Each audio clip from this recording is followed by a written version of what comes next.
వచ్చినటువంటి వాళ్ళ భక్తులకల్లా దైవ దర్శనమైన తర్వాత ఆయన అనుగ్రహం కూడా అందరికీ బాగా లభించింది. భక్తులకు కూడా కోరికలు బాగా నెరవేరుతున్నాయి. ఇక్కడ వచ్చినటువంటి వాళ్ళ పుట్టుశిల చూడడం వల్ల ఏదో ఒక రూపం ప్రతి ఒక్కరికి కనిపిస్తూ ఉంటుంది. వాళ్ళు ఏది అనుకుంటే అది మనసులో అక్కడ కనబడుతూ ఉంటుంది. అట్లాగే పుట్టు శివాలయం కూడా ఇక్కడ శివలింగం వెలిసింది కింద.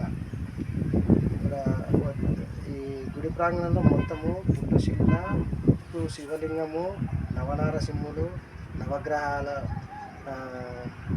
అలంకరణ, నరసింహస్వామి విగ్రహ ప్రతిష్ట. ఈ గుడిని బాగా అభివృద్ధి చేసినట్టయితే ఆలయ కమిటీ వారు నరసింహస్వామి మూర్తి